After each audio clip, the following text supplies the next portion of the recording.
Shamaya, you did it. STL Music. Is that good? Welcome back to the show. Yo, listen up, we back in the game. Sweep the league, we got a flame. Motivated to the fullest every single day. We wake up, get in every way. Working the two in the global inspiration. Talk this sports and top news, no hesitation. Sweep the league is back. We always coming back, that's a fact. Wanna tell them that STL Music, mama, we did it, where we at? Coach Jill in the house with the flow so tight. Every girl, Purple rock stats, we unite. Yeah, the best show, Monday through Friday. If this ain't different, they lying. We got the energy. When I say sweep, you say the league. Sweep the league, sweep the league, sweep the league, sweep the league. San Antonio, let's go. Sweep the league. Sweep the league. Sweep the league. San Antonio, let's go. Hey, it's Rain Fernandez, and you're watching Sweep the League. Be sure to follow me on Instagram, Twitter, and TikTok, and Facebook at Rain Fernandez, RAYNE Fernandez. Hi, it's Sherilyn, and you're watching Sweep the League TV. Follow me on Instagram at official Sherilyn for more content. 2, 1. Well, as you guys can tell, Derek Gervin doesn't miss anything. If you don't want to miss anything as well, go to YouTube. Search at Sweep the League TV. Be a subscriber today. We're giving away a bunch of prizes and stuff. Be a subscriber today so you don't miss, just like Derek never misses. Subscribe to Sweep the League.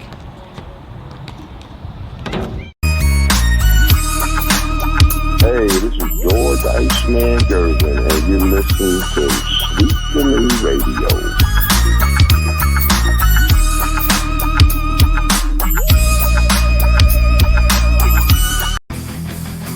Sweep the League TV, where legends collide. If the Cowboys fall short, we'll still ride the tide. Like Jordan in the clutch or Brady's last play, we bring the fire, keeping fans in the fray.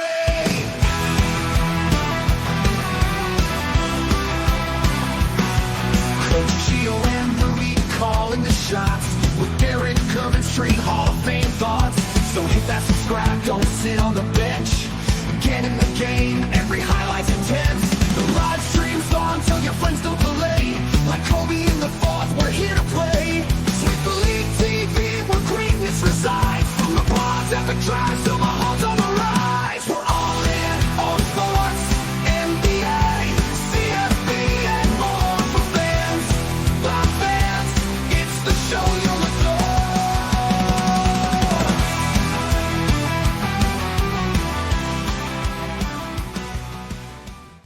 No, you are not seeing double. You're not having deja vu. I am back again.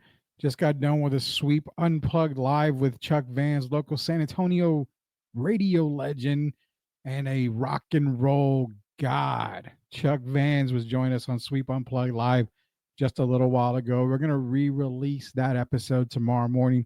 For those of y'all who didn't catch it earlier, catch it again. Amazing show talking about the Mount Rushmore of rock and roll. Who do you have in the top 4? One of Chuck's bands, I guarantee you would have never guessed, but the only way for you to find out is check out Sweep Unplugged Live. It's going to have the replay tomorrow morning so you guys can take a listen to it. Nonetheless, it is Sweep the League. It's a wacky Wednesday edition, the Wednesday night showdown. Appreciate everybody joining us in tonight. JD Wyatt, Sweep the League. What is up, JD? Shout out to JD. Southern Fried Sports Podcast. Check it on YouTube. Great content. Great guy. It's awesome. Check it out. I do from time to time. Drop comments on there. Appreciate you joining us here, JD, for Sweep the League. Let's bring him in. It is Hall of Famer, and I'm hoping to get breaking news from him, but if not, then we'll wait for it a little bit here, but we're going to ask him to see if anything's changed. It is the Hall of Famer himself. Hall of Famer Derek Gervin's joining us tonight. Derek, how are you doing, man? I'm good, man. How you doing? I'm good, man. It seems like it's been forever, man. God, it's been a few days. It's been a few days, but I'm glad to be back. Yeah, how's everything going with you, man? It's going well, man. Nothing's changed yet. My big day, Saturday. I'll break the news one way or the other to everybody. All right. So Saturday. Now, people have probably have already seen posts. I know I kind of jumped the gun a little bit because they posted it, but other people in media as well Yeah. have posted the same thing. The speculation, and to be clear, I made it perfectly clear yesterday. I did say that, the rumor mill has it, and I explained that rumor has it that, there's a possibility of you being a head coach, not for the Spurs. Let's just say not for the Spurs. We'll take the Spurs off right now. We're Not not yet. quite that far yet. But there are rumors that you could be a head coach of a local team in San Antonio. So once it breaks, either way, we'll definitely have you on to talk about it and all that. But they can catch you on Sweep the League every time we're live anyway. So not even worried about that. Just wanted to make sure that we didn't miss any breaking news and I didn't Well, have no, to go. I have a big meeting actually Saturday, and I get a chance to meet the team Saturday, and then we'll go from there. Awesome. Awesome. So we'll have an answer this weekend as to where the direction for Derek on the head coaching job goes. But appreciate you joining us on, man. We just got done talking to Chuck Vans, San Antonio rock and roll legend, man. He was awesome on Sweep Unplugged. But now we got to get into the serious talk, which is the sports talk. The sports world is calling us, Derek. Man, last night I was talking about college football. You got two massive games this weekend. Army and Notre Dame. You've got Ohio State versus Indiana. The showdown, everybody. I remember telling Gio, what if Indiana's undefeated going into Ohio State? How crazy would that be?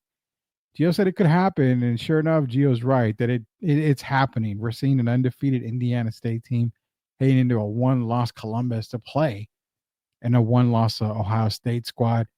Not going to give any picks, but this has to be one of the most exciting college football weekends we've had in a while. Man, I have to say yes, but man, really every single week has been a blockbuster. It's been a good year, and what's made it so good is it hasn't been it hasn't been what they call the chalk, where it's only the favorites are winning. And we're so used to Alabama, Georgia, LSU, but this year is a little different. We got some surprise teams like Indiana, even like Oregon. I talked about Oregon. A lot of people didn't expect them to be as good this year, but we got some teams that have been surprising. Colorado. So it's been a great year overall, and I always like it when it's non-predictable. You have to actually watch the game to see how it plays out. So that makes it a lot more exciting. Yeah, it does. It's amazing. And I actually think I had Colorado, yeah, as good as they've done. And I'm not gonna lie, I've always apologized to Gio and everybody else when I said, hey, you know what? I didn't have Colorado winning this many games. I had them 5 wins on the entire season. So, I apologize to Dion. I shot Dion a text message earlier and said, I'm sorry, Dion. I really didn't believe in you guys. And going into this weekend, they're going to Kansas there. And they're not playing just in Kansas. They're playing in Arrowhead Stadium. So they're going to get the feel of the NFL stadium. And those Kansas Jayhawks, as bad as they've been this year, they've pulled off a couple of upsets in the recent weeks. I told people last night, this is a game where I think Colorado needs to really be on upset alert because Kansas is a team that can definitely make some noise and knock Colorado's hopes and dreams out of the CFP. Well, I think it might be a blessing for Colorado that it's actually not in their in Kansas home stadium, especially after the week that Kansas just had. Pulled off a remarkable upset, and I think the good thing is that they're playing at Arrowhead to kind of, I'll say, even the playing field. Yeah. So it's going to be exciting. I can't wait, and I can't, just like you mentioned the Army. Oh boy, that's going to be a good one. Army Notre Dame. That's going to be a barn burner. And then of course Ohio State and Indiana. I know we'll give our picks tomorrow, but yeah, I'm excited. Yeah, it's kind of I mean, it's not even crazy. I don't mean to call it crazy, but it's a really good season right now. And a lot of people don't like the fact that like Indiana gets a lot of hate for being in the 12, but I mean, they are undefeated. They are a Big Ten school. I get they haven't, people can say, well, they haven't played anybody. I say Nebraska, they handle Nebraska. they got through Michigan, which Michigan's not very good this year. So yeah, the strength of schedule doesn't look good for Indiana, but Signetti has this team playing at a high level. Curtis Rourke is playing not first round draftable potential, but Curtis Rourke is playing and I can play on Sunday type of potential as a quarterback when it comes to NFL. They're getting the job done. They're running over pretty much every team. The chances of them beating Ohio State, yeah, pretty slim. But I give them more than a fighting chance to win. I really give them a good chance to upset Ohio State. But the thing is, why does everybody seem to sleep on Indiana, do you feel? For me, I think it's just because they came out of nowhere is what it is. And then they go to strength of schedule. Not a great strength of schedule, but they're handling business in every single game they play. A lot of people go by past history and they don't go by the current year. And if you look at their team this season, they've been consistent all season. They got off to a good start, and I know a lot of people expected them to fall off quickly, but they didn't. They've continued to ascend, and that's what the game is about. You look at the way they played all year. They've been good on both sides of the ball. And Mr. O'Rourke, he's managed some games, I'll say, but he hasn't put them in positions to lose. He's put them in positions to win, and they've continued to grind all year. They actually, you look at their running game, they kind of exciting to watch for me. And they have one of those coaches that believes in his team. He will gamble a little bit. I think that's what it's about. And we're going to see even against Ohio State. No telling what kind of plays Indiana might pull out of the old playbook because they know this is for all the marbles. Even though it's not it's not the playoffs yet. For some teams, it's like do or die because you have a lot of these voters are waiting for these teams to fall off. And you look at how Miami kind of fell off. So I doubt if the rest of the year Miami will be up in the top 4 teams.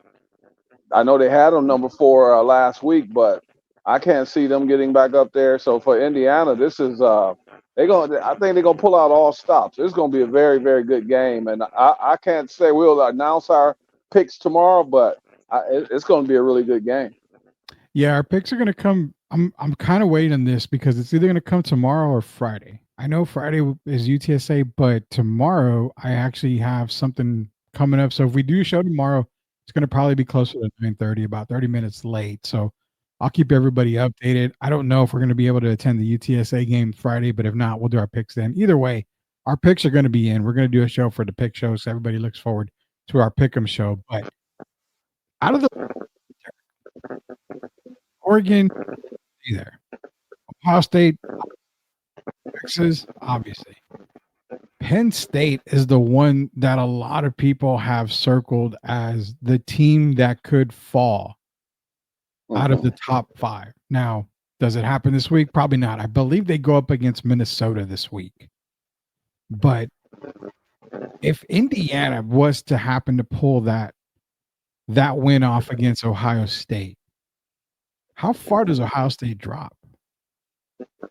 Wow. So in your opinion? Well, they're going to drop. If they lose another game, that's going to be big because you got teams like if Alabama wins, certain teams have 2 losses. Yeah. And of course, the committee wants to still keep them in the mix, I'll say, in the top 12. Yeah. But Ohio State, I think because of their past history, I really don't think they'll drop. It depends how they lose. If they were to lose, let's say that. If they lose and it's a very competitive game, I don't think they drop very far. But if they were to get blown out, which I don't really see, then of course they would probably fall out of the top 12. But so it depends on how they lose if they were to lose. But I mean that's going to be a tough game. So I'll wait till tomorrow and Friday. And then we make our picks on Friday. But I think it's going to be a close game. Yeah, I mean, if you're looking at top games, obviously Wake Forest plays against Miami. That's a top 10 team right there. Indiana, Ohio State, that's another game to watch. The Florida Ole Miss game. Ole Miss is number 9, so they're just in the CFP right now. Going into Florida, they're going into Gainesville. That's a tough matchup right there for Ole Miss already this weekend. I'm not worried about UMass, Georgia, UMass. That's going to be Georgia. Tennessee obviously plays UTEP. I'm not worried about that. But Penn State plays against Minnesota. They're going to Minnesota. That's kind of what Gio says is possibly one of those trap games. But outside of that, I mean, the Army Notre Dame game, that's one of the 3 games in the evening that are pretty much must see TV, because if Army so happens to beat Notre Dame, they've got to move up really far. I would say probably 14th, 13th, right around there, depending on what happens. Is that fair though, Rudy? Well, see, you talked about, like I mentioned, certain teams that just don't get the respect because of the past.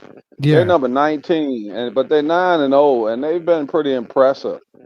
And then you look at some of these other teams, like even Alabama, Ole Miss. A lot of their games, even the ones they've won, they've been kind of shaky. Yeah. And then you just continue to keep Army rated barely in the top 20. Is that fair, consider how they played this year? That's a good question, because if you go to Army schedule, I mean, let's look at quality of wins. They've beaten East Carolina was a decent team for a while there. Outside of that, Derek, strength of schedule doesn't have Army playing at a high level pretty much when it comes to strength of schedule. This will be their first schedule. Boise State not exactly playing a blockbuster schedule. I give you 100% credit on that as well. Boise State has not. They have not played a blockbuster. SMU has played well, but their schedule is not off the charts. I'm just saying, you got I wanted to see what was going to happen if Navy stayed undefeated. How are they going to treat both teams? Yeah. And so if Army wins this next game, I mean, you got to get them in consideration. I'm not saying in the top 12, but you got to put them right on the cusp of the top 12 if they were to win this game. And I heard you say 14 if they were to win, but I mean, some of these teams, man, they can't keep getting left out. What we look like we're going to have to do is we're going to have to start going. They're going to have to go to the 16-team playoff. And I think that's in the very near future. So I'm hoping Army plays well, but I got to be honest. I do want to see Army get one loss. That'll be against the UTSA Roadrunners. Yeah, they're going to use their entire playbook against Notre Dame, and then UTSA is going to come right in and take that win from Army. More than likely, UTSA is bowl eligible if they win this Friday against Temple. So they get that win, which they are favored, and they are for the 3rd game in a row going to the black jerseys. So they're 2-0 with them already. Let's make it number 3. Then bowl eligible is UTSA. So that's going to be a good one. But speaking of Boise State, now their one loss did come against Oregon. And this is where it counts, because you mentioned it before. It's not, it depends on how you lose. They just lost to Oregon by 3 points. It was 37-34, second week of the season, second game of the week of the year. And it was at Oregon. So I consider that a good loss for Boise State. I mean, outside of that, they beat another top 25 team in UNLV, because UNLV, I think, is in the top 25. Yeah, they're number 24. They have some quality wins in there. Washington State, I think, is a quality win. So I can understand Boise being there, but the thing with Army, this is that big game for Army, is getting that win. Do or die. I can't see them going Rudy, harder than that. What's up? I don't want to cut you off, but I got a question for you. Right now, if you look at how they stand, would you trade? Should Boise State and Miami be switching spots? Ooh. No. No. Yeah, I don't. I like Miami, but they could easily have three losses on their schedule already. Yeah, Miami. I called Miami yesterday the Kansas City Chiefs of college football. I was going to say they've gotten some. Yeah, Well, we've been honest about it. Yeah, that's why I asked. Yeah, they're the Kansas City Chiefs of college football. They've gotten real lucky. And I mean, the Virginia Tech win, they won by 4. They beat Cal by a point. So I mean, you're right. We kept saying week in and week out, maybe this is the week that Miami's going to lose, and then Buffalo beat Kansas City this past weekend. So That's something you called already weeks back, that Buffalo was going to beat Kansas City. Was it? Hey, but did you look at Miami? Was it a touchdown? Was it not a touchdown? Yeah. So It was weird I'm because a lot of just these saying. Miami wins were referee calls, is what it is. Yeah. They were right at that moment type thing. So overall, I wouldn't flip them. Miami, even though they barely won, it's still a W. They still got the win against a lot of quality teams, and that's why I think they're fairly ranked. Now, the thing that I look at is you've got Alabama going to play A&M or not A&M, Oklahoma this weekend in Norman in a night game. So they're traveling to Oklahoma.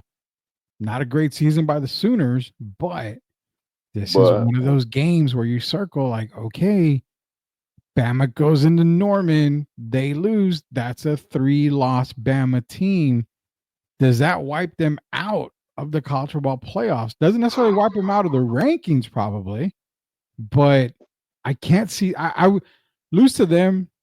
I think if everything else stays the way it is, I could see Bama going down to 16, 17, probably. Well, if you're being fair, they should, but they are the Alabama Crimson Tide. And for me, yeah, one more loss definitely takes them out. If you look at the top 25, you don't see LSU up there anymore, right? No, they're done. So I would think of if Alabama lost, they would have the same fate as LSU. If they lose this game, Oklahoma, this could be one of those upset games, though. You know how hard it is to play in Norman. So Alabama's going to have to come ready. If they win the game, it's a good thing on their record. But if they lose this one, you have to drop them. I believe they have to drop out. I know it'd be hard for the committee, but at some point you got to do the right thing. And if they would lose this game, that for me that finishes them as far as the playoffs. Yeah, it is. I mean, you got A&M. I think A&M, if they go into Auburn, because A&M's going into Auburn this weekend, and they're playing against Auburn. And that's a very tough place to play, even though Auburn is 4-6. A lot of times you throw out the records. And if A&M gets that win and Bama loses, clearly A&M's got to be higher than Bama. I mean, you're talking about a 9-2 A&M team, and if Bama loses, that's 8-3. Temporarily, temporarily, because we know what A&M has to go up against the following week. Yeah, definitely. I don't know if A&M gets in the top 12, because if they lose to Texas, that puts them at 3 losses, and I can't. You know what, Derek? It's just a crazy NCAA season. It's really crazy. I'm telling you, it's exciting, man. And then even you look at Notre Dame, and we know their history. Penn State, we know their history. Yeah. So both of those teams right now sitting on 1 loss. If one of them were to get upset this coming week, I wouldn't really be surprised. But it's going to be a lot. If that were to happen, yeah, it's going to be a shakeup in the rankings. And so this game, a lot of people might think some of these games are teams are going to win for sure because they playing against a 4-6 team or whatever it may be. But we know every game and styles make games, and it's going to be a shakeup. I'm thinking most of these favorites are going to win, these top 10 teams at least. But if one of them, usually what happens, Rudy, 1 or 2 of them might have a flop, and then it's going to be interesting going down the wire. Yeah, definitely. And JD's in here. JD's in here, and he's completely correct. Penn State's history is terrible against top-ranked teams, and they really are a terrible team against top-ranked teams, man. I appreciate the comment there, JD. And it's kind of funny because Penn State does go into Minnesota this weekend. Again, Minnesota's 6-4. They're above 500. I think this is one of those weeks where you kind of circle and think, okay, do we see the bad Penn State team come out against Minnesota? Minnesota controls the game, controls the ball, controls the field. Penn State probably comes out with the loss. And I'm not saying they're going to lose. I'm not going to take Minnesota to be Penn State in the pick'em. But this is one of those games where, like you mentioned, you kind of overlook a team. This happens, that happens. So it's a possibility that Penn State may be done. I don't know. I mean, I don't know. That I don't know. I have more faith, Rudy. I have more faith in Penn State this coming week than I do in Notre Dame. Oh, yeah. Yeah. I like Notre Dame this weekend, but if I'm putting one team on upset alert, it's probably gonna be Notre Dame. Something about Army, man, and I know Army.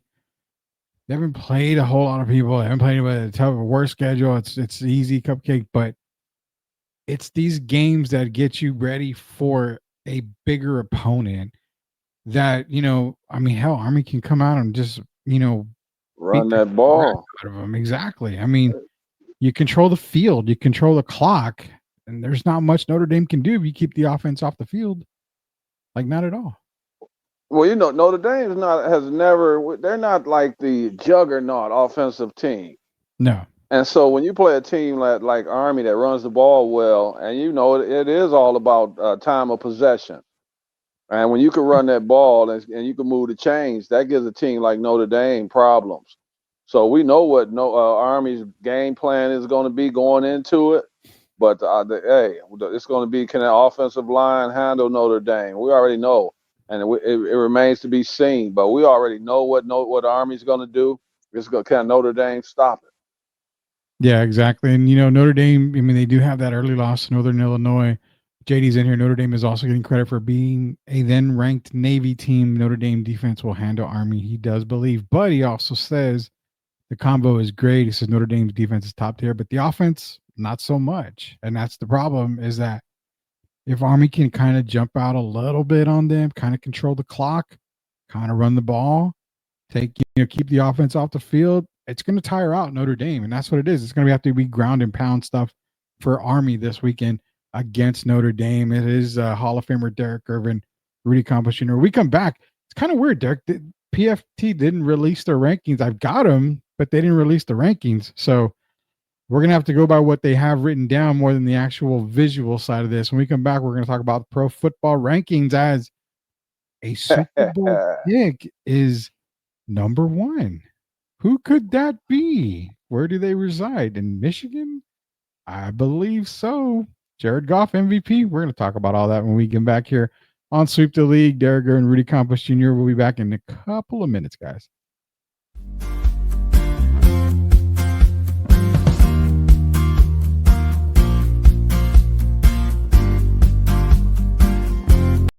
Are you looking for a contracting company that gets the job done right the first time? Look no further than MCS General Contracting. MCS specializes in top quality concrete work, including patios, driveways, foundations, and swimming pools. The team of experts are dedicated to delivering exceptional results and unparalleled customer satisfaction. At MCS General Contracting, they're not just hardworking, they're local. Based in San Antonio, they are committed to building relationships and trust within the community. That's why MCS guarantees your satisfaction. They pride themselves on getting the job done right the first time, every time. So why wait? Contract MCS General Contracting today to schedule your project and experience the difference for yourself. MCS General Contracting. Building a better San Antonio, one project at a time. Proud sponsors of Sweep the League. For the ones who doubted, now we're showing the proof. Came from the struggle, we live in the truth.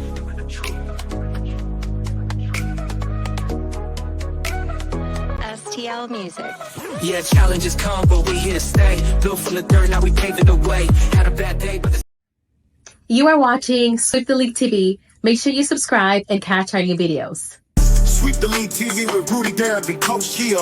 Let's get back to the live show. You are watching the best in the business.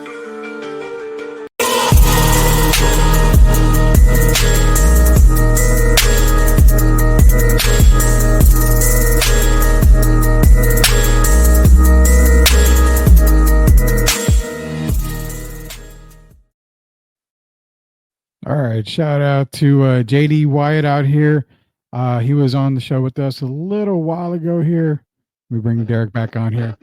All right. JD Wyatt's in here. Says, Derek and Rudy, for real though, great conversation. He's going to try to stick around, but it's almost his bedtime. Consider him Mike Tyson's butt cheeks because he may be out. I love that comment. That's awesome there. Appreciate it, man.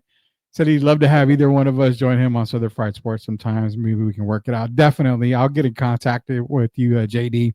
We'll get something worked out where either one of us would love to be on your show, talking whatever we need to talk about with you. So I'll get in contact with you. Appreciate you joining us here. Hall of Famer Derek Gervin, Coach Gio. Hopefully, be back later on in the week. He's busy. He's got a lot of work, Coach Gio. They got a lot of changes going on in his job, so he's having to upgrade a lot of stuff. So, all jokes aside, no PTO time for Coach Gio. He's just got a lot of work going on. So, you got myself, you got Derek Gervin, and of course JD Wyatt. We'll have to have JD on the show one day as well for Sweep the League. He's a great guy, great person to talk to. So, otherwise, man, PFT, I'm upset. I'm gonna email these guys and be like, "What are you doing to me? We always use your rankings, and you don't have your rankings up, man." But nonetheless, they've got the written out stuff here. So we're gonna have to go with the visualized rankings here. So yes, sir, JD, appreciate it, man. Derek, your Detroit Lions, numero uno. They were number 2 last week on the rankings. They're number 1 this week.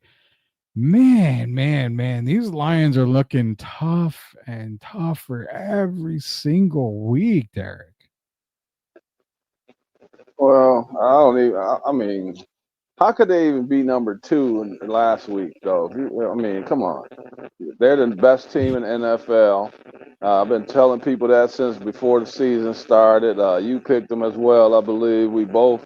They've been, I mean, they lost one game. They've won the last 8. And, I mean, to be number 2 is really a slap in the face. There's not another team in the league that's been putting up 40s and 50s like the Detroit Lions.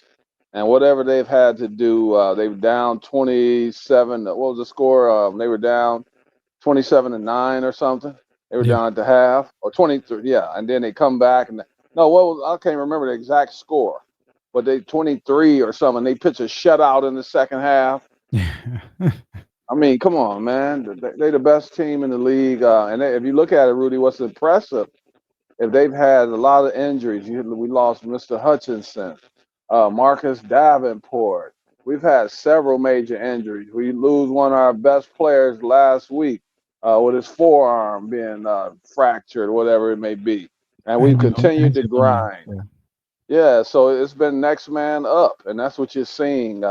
It's been very impressive. And then Jared Goff tops it off last week. 4 touchdowns, over 400 yards, 0 interceptions. They're going to be a hard team to beat down the stretch. Very, very hard team to beat. JD's in here as well. This is Detroit is the only team in the league with Sonic and Knuckles too. Let's go, son. It's the new Lightning and Thunder. Talking about Jamar Gibbs and David Montgomery. I keep telling you, man. That's a tandem. But not only that, when you've got Jared Goff, you've got Amon-Ra St. Brown, you've got Jameson Williams, who, as long as he stays on the field, he's effective. It's really underutilizing even a guy like Sam Laporta. You don't really need to be big right now. It's just like a very balanced team. And it's crazy because we said, well, the loss of Aiden Hutchinson is going to be huge. But when they make the trade and they go get it just slipped my mind right here, but Za'Darius, it's like, okay, Aiden, you take all the time you need. We got you covered. So Detroit just reloaded, and that's what's crazy about the Lions. JD's asking, are the Jets fixing to burn it down? I'll give you my take on the Jets. They just fired their GM. So here's the thing. I'm glad JD's here because I'm going to repeat it while he's here. Last night I said, don't be surprised. And when I say things, it's weird. Derek knows when we say stuff, it tends to happen. I mean, I told everybody in last year's playoffs, watch, Karl-Anthony Towns is going to be a Nick. I even put it on Twitter, everywhere else. He was a Nick. I'm telling you right now, one guy to keep an eye on, Derek, in the offseason, Trevor Lawrence. I think Trevor might be a Jet starting next year. I really feel that the Jets are going to not draft a QB. They're going to go with somebody with experience because they've already got Devontae Adams. They got Breece Hall. They got Garrett Wilson. They don't need a rookie to throw to these guys or hand the ball off to these guys. They need someone with experience. Jacksonville's given up on Trevor. I really feel we might see Trevor Lawrence, possibly Derek Carr, but I like Trevor Lawrence to be a Jet next year. Aaron Rodgers' time, it's done. It's over. Hey, Rudy, I posted several weeks ago, and I'm gonna ask, will Aaron even finish the season? Because No. we know the way he is, he's a quirky guy. The way they're playing right now, they're much worse off than when he got there. And he's the type guy, if there was going to be anyone that would retire before the season's over, it would be someone like Mr. Aaron Rodgers. So that's what I'm going to be looking at this year. Will he even make it through the end of the season? Well, they're already talking about putting Tyrod Taylor this weekend and benching Aaron Rodgers just to get it going. I'm not mad about that. I'm mad that I picked the Jets to make the Super Bowl from the AFC because on paper before the season, Super Bowl caliber team. They look good. They look Both of amazing. us talked. It was either them or Buffalo for me. And but the Jets, I mean, oh man, it's a cluster. I'll just say the first word. They've been a cluster. and I don't see it changing. And Aaron's a big part of that. Yeah, he is, man. Shout out to Chuck I mean, Vans. off the field, Rudy. Oh yeah. I mean, off the field, like some of the interviews that he does, and when he throws guys under the bus, and that's the only thing. I was a huge Aaron Rodgers fan throughout his career, and even with the Green Bay.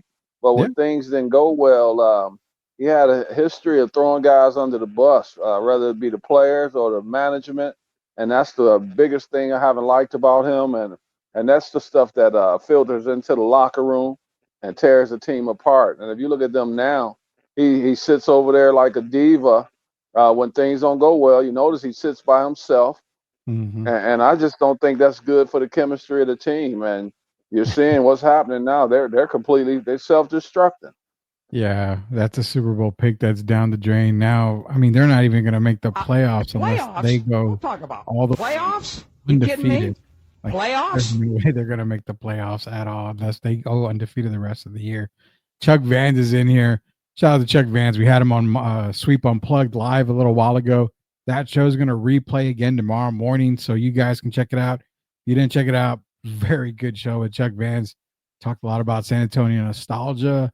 Talked a lot about local rock and roll bands and the Mount Rushmore. I'm going to get Derek's take on that here at the end of the show. The rock and roll Mount Rushmore. Who do you put in the top four?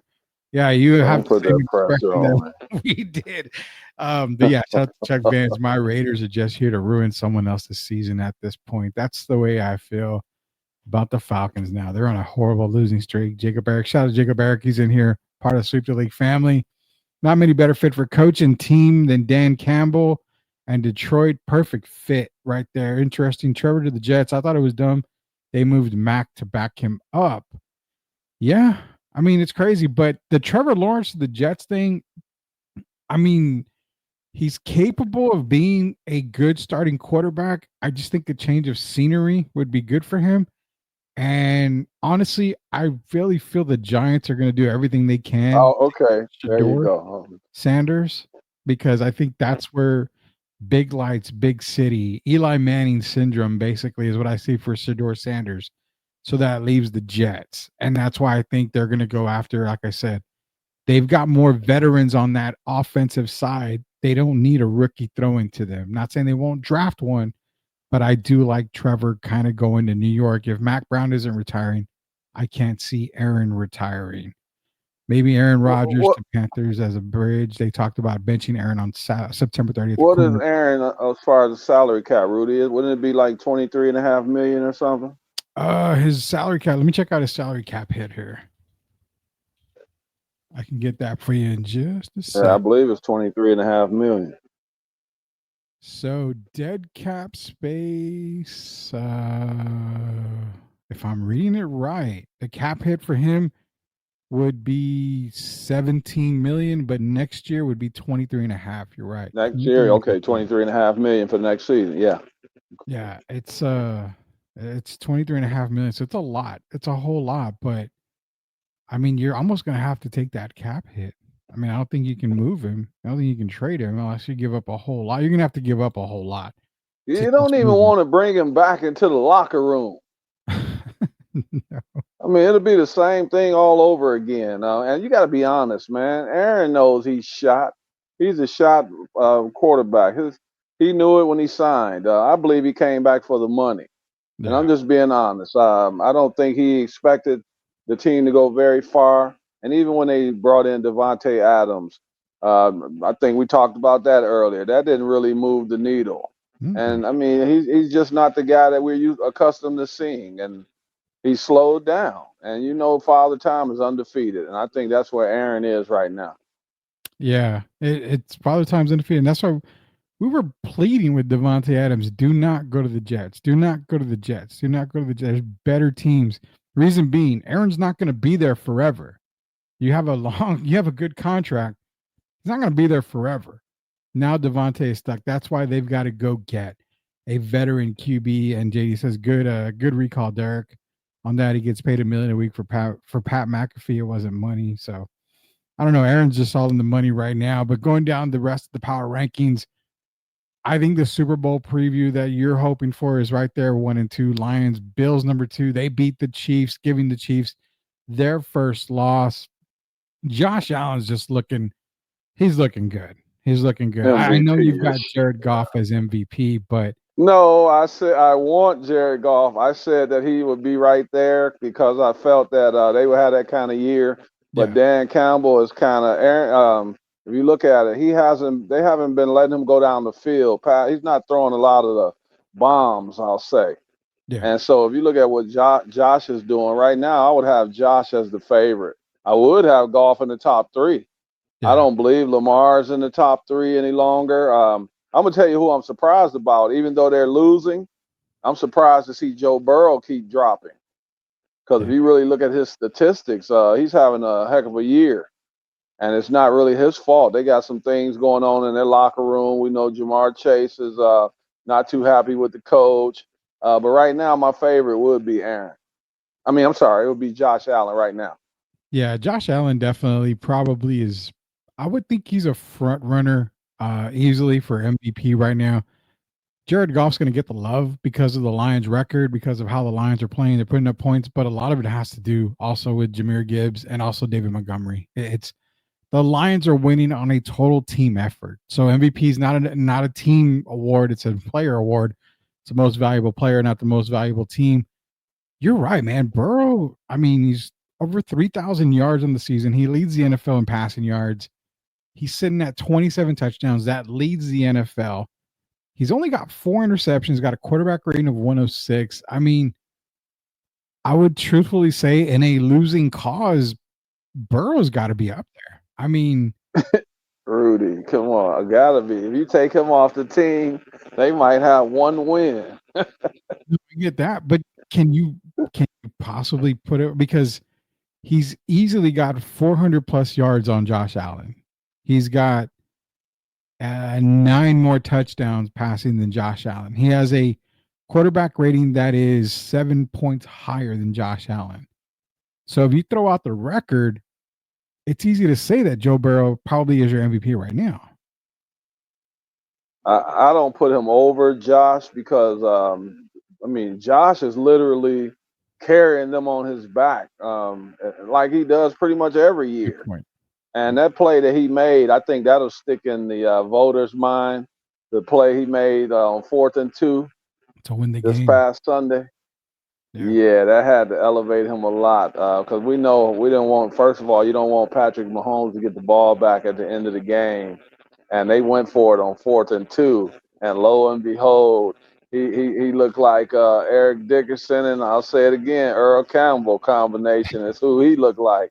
I said that earlier about Derrick Henry, but if you look at Josh, he ran through a bunch of guys, and then he finished it by running over a guy and getting into the end zone. So I think that'll stick in the voters' minds. And then how well they playing, only 2 losses. Right now, he would definitely be, for me, he would be number 1 without question, even over Jared Goff. Yeah, Josh or Burrow.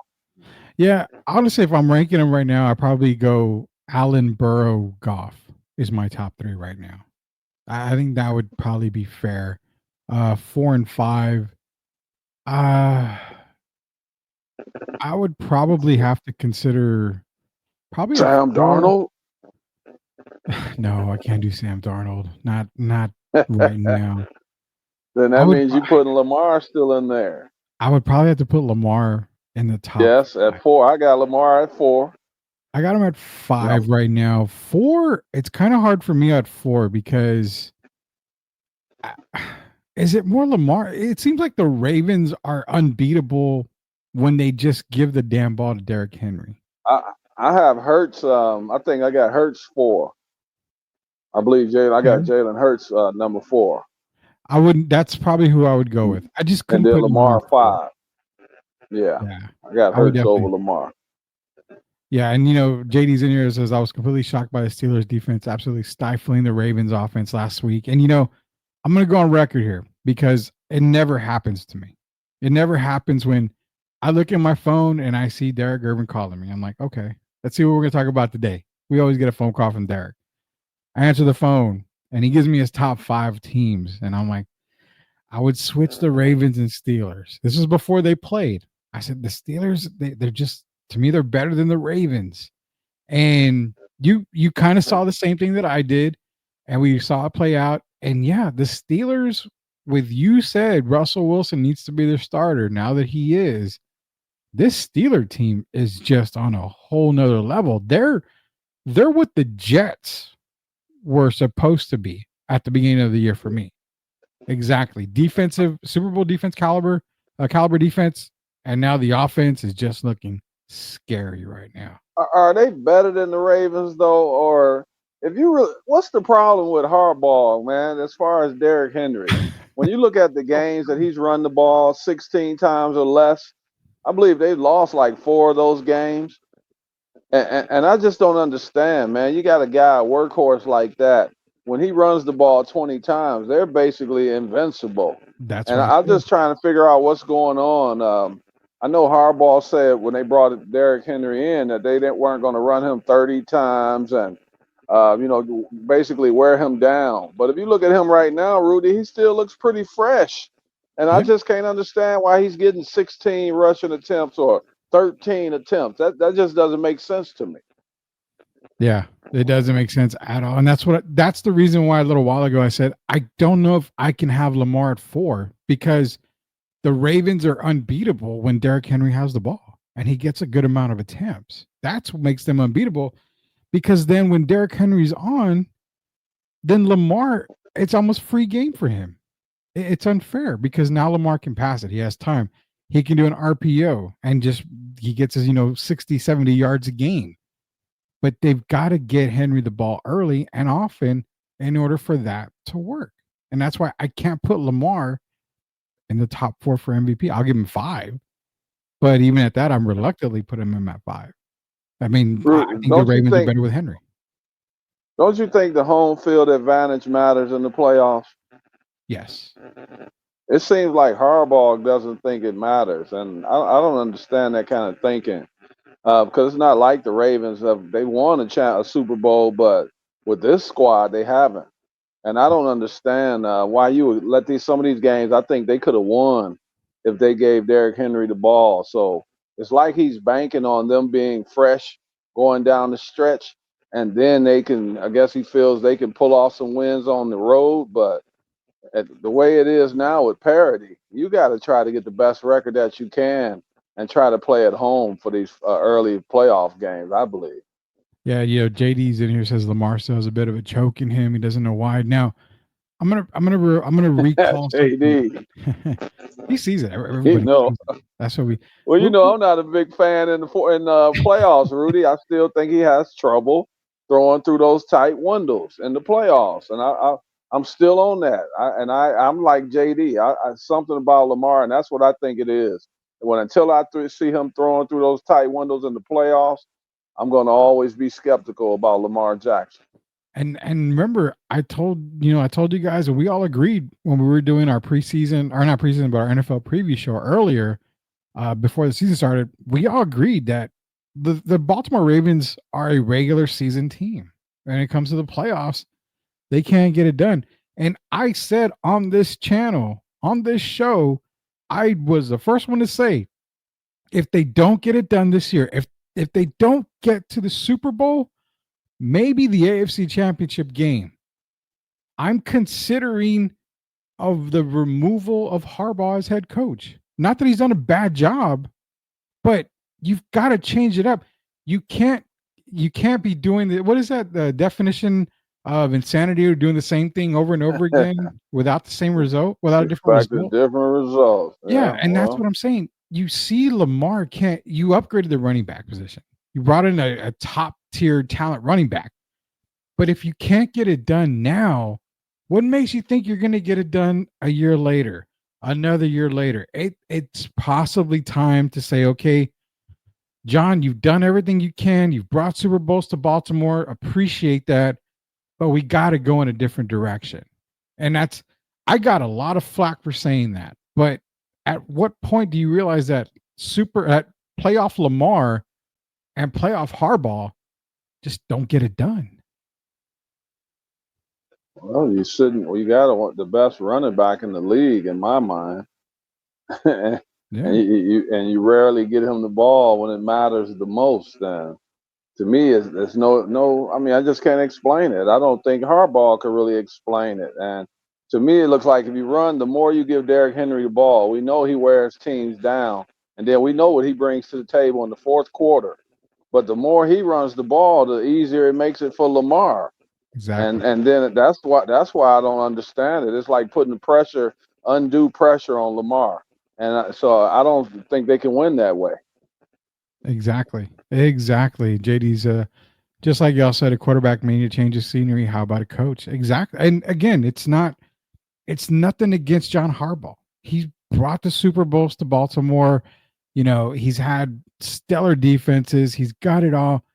But if you're looking at the chalkboard and you see you can't get it done in the playoffs, you have, and this is the tricky part that people don't understand, and everybody gets all pissed off when we mention it. But let me pull back that curtain that we talk about.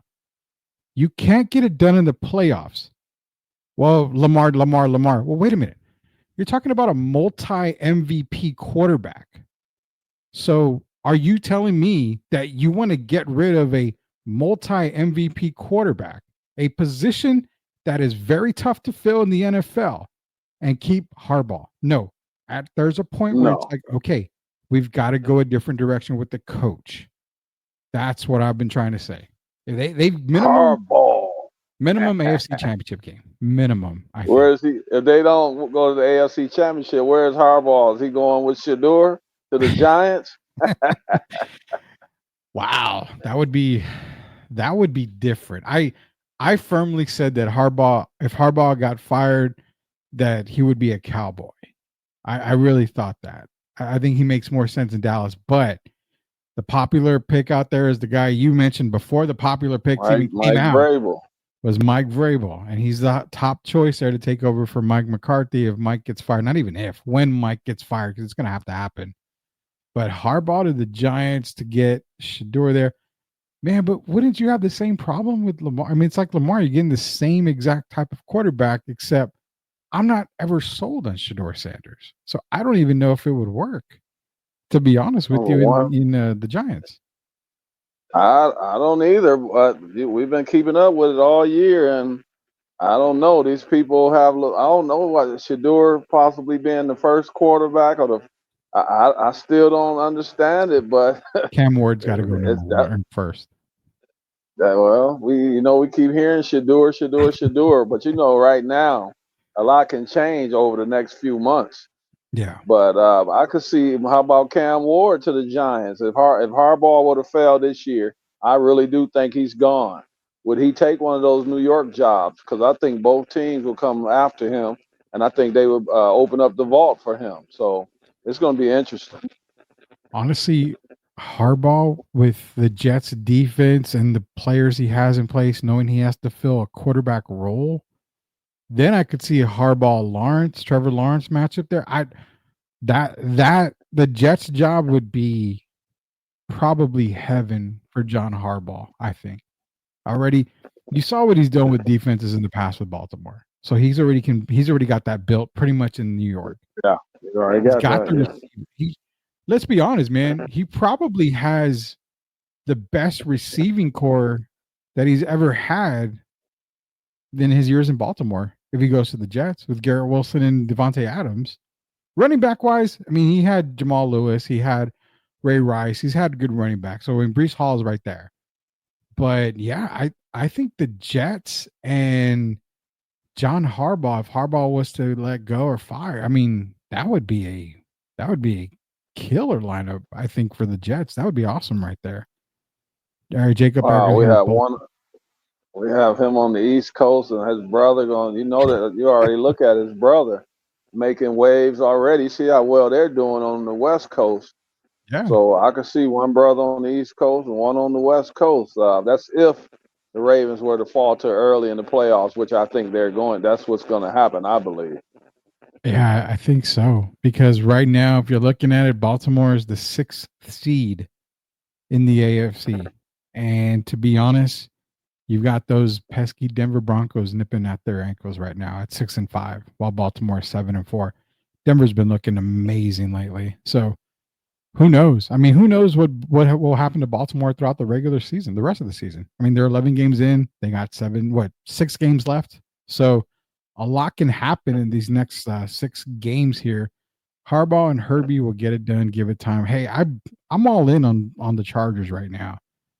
Justin Herbert's just playing at a different level, and I like it. Now this past Monday was not Monday. This past Sunday night, a little bit of tough one there. It was a toughie, but Herbert's just looking good, man. He's looking very, very good. The promise is there for the Chargers. So JDY, to me, it would be look like coaching my sons to college, and then I probably almost let that go at that point. Yeah. I don't see Prime coaching in the NFL. I don't think he's gonna coach. Yeah, I think he's done. I think I've said it a lot of times. Once Shador and Travis are gone, he has no ties to Colorado. I don't expect him to coach there anymore. I expect him to kind of go off into the sunset, enjoy his son playing in the NFL, enjoy watching Travis Hunter play in the NFL. I don't see an NFL team calling him to be a coach, and even an assistant coach. Who do you see calling them? Florida State and USC? I could see Florida State calling. I honestly, if there's a job out there that I would probably throw the bag at for Dion, it would probably be Florida State. I mean, what better hire than bringing back, Deion Sanders, man? I mean, that's. Well, I don't know if he would take that job because they kind of disrespected him. They did for the opportunity. Yeah. So, what about that team in Southern California? What's their coach's name? Riley. Yeah. Don't you think it's about time for Lincoln to move on? Yeah, that's a tough one. It might not be of his own doing. I could definitely He's see an that offensive happen. coordinator. He's an offensive coordinator. Lincoln, go to the NFL and go help the Cowboys or something. I think that ship has sailed for Lincoln Riley. I've always told you, I think he's more of an offensive coordinator than a head coach. Yeah, he's toast. He's like JD said, he's almost toast. I don't think he's almost toast. I think he's already popped out of the toaster and he's just going to be removed from the toaster oven. So yeah, Lincoln Riley definitely probably is one that's probably going to be gone here. Let's go through real quick before we get off the show here. Lions, Bills, Chiefs, Steelers, and Eagles are your top 5. Rounding up the top 10, you got Ravens, Vikings, Packers, Commanders, and Cardinals. The surprise of the NFL. I had the Cardinals finishing dead last in the NFC West, so my bad on that one. Chargers, Niners, Texans, Broncos, Rams, Falcons, terrible. Buccaneers, Seahawks, Dolphins. Rounding up the top 20 is the Colts. Where are those pesky Cowboys? Oh yeah, they're 25th. And I love what they put. The roof is not stable. They're losing everything from games to pieces of the roof over in Jerry World. They're just losing everything, and it's kind of funny because they said everyone's won in Dallas's AT&T Stadium in Jerry World except the Cowboys, and they're the only team in pro sports right now, the men's sports, that hasn't won a home game. And when's the last time they won a home game? It's been a while, man. It's been a while. Yeah, so right now all these other teams at least winning one game at home. It's not the Cowboys, but Rudy, the Chiefs. Why are they really ranked number 3? I mean, are they the third best team in the league? No, I don't think they are. no. As of right now, Steelers are better. Eagles are better. Ravens are better. Hell, I mean, I even think the Packers and Vikings are better than the Chiefs. That's exactly what I feel. I mean, They get the Golden State treatment as well. I just don't understand it. Under Patrick Mahomes, they get that. If you look at Mahomes, this has been the worst year of his career. statistically And, speaking, and, it's been the worst. yeah, and not just statistics. When you do the eye test, it Yeah. just hasn't been the same. He just hasn't had that same fire that he's had in the past. And I think part of it is teams have caught up with the Chiefs. That offense that they run, and he Yeah. hasn't looked good this year. And no one could convince me that they're a top 3 team in the NFL currently. No way, no way. No, they can't convince me either. One thing I convinced a lot of people, Derek, was I said Bo Nix was my offensive rookie of the year, and he's showing it right now. And like they said, well, hey, like Gio said, well, he's been in college for 20 years. I don't care. He's the best college, or he's the best rookie quarterback right now. I mean, he really is. What if the Commanders were to finish strong and go like 5-2 or 4, even 4-3 over the last 7? Would you have a change of heart? Can we probably look at it like this? I would say Bo Nix is still rookie of the year stat wise. I think he has better stats than Daniels, but look at the Tom Brady test then. Bo Nix did more with less than Jaden Daniels did. Can we be fair about that? That sounds funny coming from talking about the Washington team used to be the Redskins, but yeah, I can't argue. Yeah, and plus Bo has to overcome a little more when you're dealing with Sean Payton. So yeah, I can understand that. Yeah, I can't argue that. I mean, either way, I wouldn't be happy. I wouldn't be mad if Jaden Daniels got rookie of the year. I mean, the kid's been balling this year. I'm with you right now on Bo, because I think if you take Bo off of that team, they're not a very good offensive team at all. They wouldn't be playing as well as they are. He's made them very, very respectable, and you have to really when every week they're a team that can pull off the upset. And the Commanders have kind of been going backwards lately. So I think Bo would be first, then Mr. Daniels second, and I can't even put Caleb Williams third. I had him going into the year my rookie of the year favorite, but that ship has sailed. So it's going to be interesting these last 7 weeks of the season. I will say this about Caleb before we go. I'll say this. When they fired their offensive coordinator and they brought in a new one, the offense for the Bears this past week, I respected it. I really did, because it seems like, again, somebody listened to Sweep the League in the preseason and they heard what we were all saying. You have to keep it simple. And they kept it very simple this past weekend. And lo and behold, they played phenomenal on offense. They kept it simple, dink dunks. They gave him a couple of attempts downfield. He was in the pocket a little more. He ran when he had to. He looked good. And that's what you have to do with Caleb. Keep it simple. You know why he looked good, though, don't you? Why is that? He started hearing the rumblings about being benched. Tyson Badgett coming up behind him. Yeah, they almost did a Daniel Jones. They were talking about doing a Daniel Jones move on him. That'll motivate anybody, at least for 1 week it will. Getting demoted to quarterback 4, that'll do it to just about anybody. Daniel Jones isn't even the backup anymore in the New York Giants. He's the 4. He's 4. Oh, boy. You went from starter to QB4 in 7 days, in less than 7 days, actually. Oh my God! I'm glad he was on tonight. Rudy, has that ever happened? When you got the contract that he got, and then you drop to the 4th on the chart with the money they're paying him? Has that ever happened in NFL history? I'm trying to think, and I'm going to say no. I can't ever think. I've seen high-paid salaries become backups, but I've never, ever heard of a starting QB with that contract becoming quarterback. 40 million. You know what that was, Derek? That was Brian Daboll saying, "I'm saving my ass before anybody else.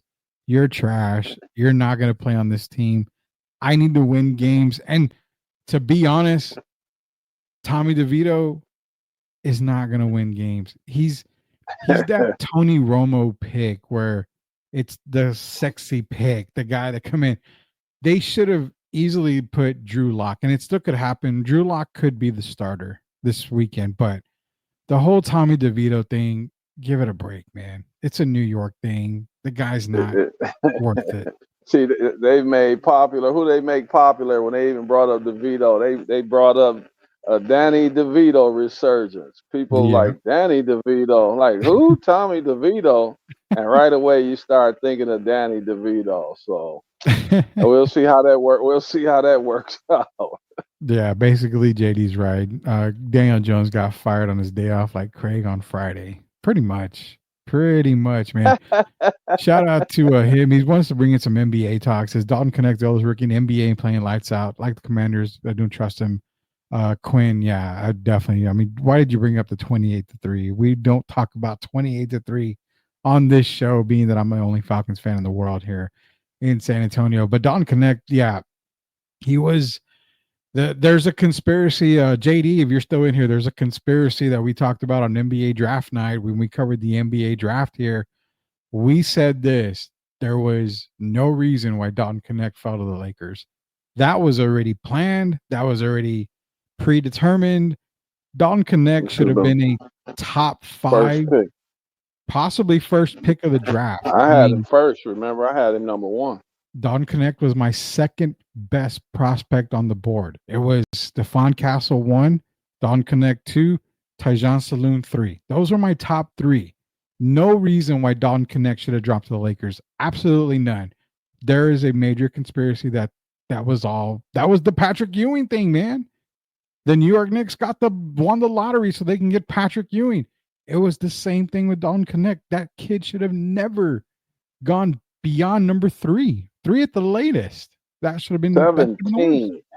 17. That is insane. That is insane.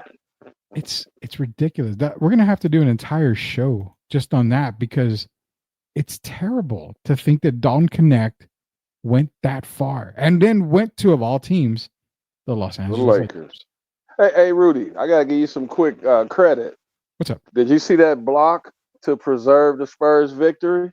Yes, I did. On MVP candidate SGA, Mr. Castle. Yeah, I it's funny because he was my number 1 prospect coming into the draft. I had him compared to a very poor man's Shea Gilgeous-Alexander, and who does he block to end the game? Shea Gilgeous-Alexander. You see everything outside of the shooting, which again, shooting will come in the NBA if he works at it. Everything else kind of screams SGA to me, but he's a better defender than SGA. He's a better, very mature. I don't think he has the baggage. I don't think his bag is as fluid as Shea, part offense. But the guy is a keeper, man. He looks like he's very mature for a rookie, and of course, playing in Connecticut and winning those back-to-backs helped. But he's made the transition smoothly. He's not trying to do too much. I think Chris Paul has helped him as well, and his ceiling is very high. And he's the type of guy that any coach would love to have. Oh yeah, him and Wemby are going to be a really good pairing together.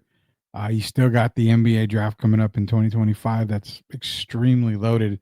Crazy, man. You get an NBA draft that's extremely loaded, and then come to find out, Derek, we're not going to be very far from Dallas, Texas, as the Dallas Wings got the number 1 pick of the WNBA draft, and they win the Paige Beckers sweepstakes. So we may have to drive up to Dallas and look at a couple of games for the Dallas Wings there, because that's going to be a pretty interesting team up in Dallas this coming year. Speaking of Paige, shout out to Gino Auriemma for becoming the all-time winningest college coach. Yeah. Shout out to Gino, man. The guy's been doing it for years. He's just been winning. He's been winning for years. You obviously remember the days of him versus Pat Summit every single year, man. You know, I got grilled down here. The former mayor of Windcrest, I won't say his name, but I had did my list of top coaches, and so I had Pat Summit in there, and the guy asked me how could I have Pat Summit over Gino, and I said because I think Pat Summit did more with less, to be honest about it. And she's the one that really started all that. If you look at the Tennessee Vols with Shamika Holdsclaw and all those, I can go on and on. But I got to give Gino some credit. But if you remember, yeah, that was a big rivalry because they both know how great a coach that the other one is. So it's not like I was overlooking Gino, but you also have to give credit to Pat Summit. Rest in peace. For me, they were like this as far as coaches, man. They right on the same level. Yeah. I'll probably throw a name out here. It's kind of weird because you never knew who, being I'm a Tar Heel fan, you never knew that Joseph Forte, of all people, was my favorite Tar Heel. My favorite women's basketball player for UConn, I used to love Jennifer Rosati. Another point guard. I mean, I'm a point guard guy, but I remember Rosati. But you're right, man. UConn basketball, they were just loaded from top to bottom. But then you go to Tennessee, and Pat always had, the number one, number two prospect in, the class, but she built around that prospect. And I mean, not saying they were bad players at all, but they were definitely players that fit the system for Pat Summit. So I agree with you 100%. So does JD. Summit was the truth. Staley had done well keeping up the torch. Yeah, I mean, Dawn Staley's doing a tremendous job for where she's at right now. But Sith is in here now. He wants to congratulate you. Sith, you missed it. You missed it. So the announcement's going to come Saturday. We it's not for sure. Hasn't happened yet. The rumor mills are still flying. We had to grab Derek and get but the I have to actual thank truth him though. out. But yeah, they kind of jumped the gun on that one. But Saturday, I'll be making my decision. I get a chance to meet the team, all the guys, and I've met one of the owners, but I haven't met the other owner yet. So until I'm not going to step into anything until I know it's the right decision for me. But come Saturday, I will know, and then once I know, everybody will know right after that. But thank you anyway for the. Should I appreciate you. Should I talk to Shamaya, Derek, and we kind of run an ESPN decision special like LeBron James had that day, and sit you in a chair, I'll sit like in a chair. Miami, and we're gonna say, that kind of backfired on LeBron. I mean, no, I'm gonna put myself out there like that because I think that's the worst decision that he made of his career was to have that interview. Yeah. Oh yeah. No, Sid, I'm gonna tell you right now, it's not on you at all because I saw about it. I was actually texted about it. I posted it. Everything was posted way ahead of time, so you didn't jump the gun. There's no issues Don't feel on that. bad. Everybody knew before me, my man. Yeah, everybody's contact. I remember calling him and he was like, I haven't done anything else. Wait a minute. It just everything came out. The first person to call me was my nephew. Oh, and he doesn't usually call about that kind of stuff. So when he called me, I'm like, really? So hopefully it's something we can get worked out. But yeah, Saturday will be the big day for me. So we'll just play it by ear and then go from there. Yeah, that would be cool to do that. I know we're not going to, but that'd be cool to have you set up on a chair, me on a chair, have across from you, whole hour. I am taking my talents. Yeah, exactly. I'm gonna say, okay, Derek, the floor is yours. What are you gonna do about this decision? And then it's all taken there from you, and we have all that. That would be pretty awesome. But shout out to Sid, says, well, congrats to Sweep the League crew for being the coolest people in the game. I appreciate that very much. Appreciate everybody. Thank you, my man, who joined us here. That Chuck Van episode, the Sweep Unplugged Live, the first live edition, it's going to be replayed tomorrow morning for you guys. So be sure to check it out. Myself and Chuck Vans. We're going to play by ear tomorrow. If we are on the air tomorrow, it's going to probably be after 9:30 or so, but it's going to be a late show. But if not, don't worry. We're going to be here on Friday. I don't think we're going to make the UTSA game, so we'll be definitely have our pick'em show on Friday. But nonetheless, man, I appreciate everybody joining us here. Shout out to MCS, General Contracting, proud sponsors of Sweep the League. For Hall of Famer Derek Irvin, shout out to Coach Gio. He's working late tonight, so we'll get him on as soon as we can here. This is Rudy Campos Jr. Until we sweep the league again, we will see you later, knuckleheads. Have a good night, and thanks for not putting me on the spot with the rock and roll. ZZ Top. We'll yeah, talk. we're gonna have to get that on Everybody Friday. have a good night. Yeah. Everybody have a good night. Have man. a good night. Stay safe.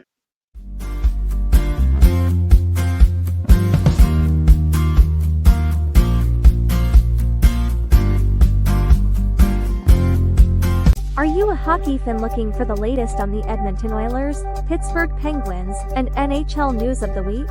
Barry and Carson Best bring it all to you on the Best Boys Center Ice podcast. They break down games, provide insider updates, and keep you up to speed every week. Don't miss out. Subscribe now and join their hockey. Welcome to the Hollywood Bowl. Thank you for selling this show out. That when I talk to you, Cupid walks right. You're gonna get to know me a little bit better tonight. Maybe a little bit better than you bargained for. The sun's engaged in the sky, and my best friends found a new guy. I was really obsessed with this idea that my soulmate was just somewhere out there. Hey, look around. Maybe your soulmate is here. You all have good taste in music. When the gold goes fell on your skin and my hair caught in the wind, the choir sang a melancholic hymn.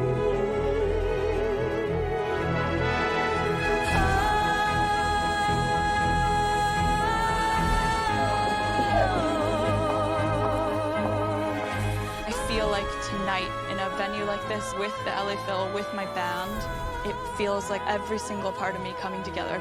I've never felt more like me. I'll never forget this night. Thank you so much. Welcome to the Lean Left, Lean Right podcast, where spirited debates and open discussions reign supreme. Join hosts Rudy and Shemaya as they dive headfirst into the hottest topics in politics and beyond. They're all about seeking common ground without losing their passion for their perspectives. If you're ready for real talk and honest opinions, subscribe now and join the conversation. Ever wondered what regret smells like? Meet Interception by Dak Prescott. Tired of scoring all the time? Us too. That's why we created Interception. For those men who don't want to score tonight. With notes of missed opportunities and a hint of maybe next time, Interception is the perfect scent for the guy who prefers the friend zone. So, take a break from winning and spritz on some Interception. Because sometimes it's okay to drop the ball.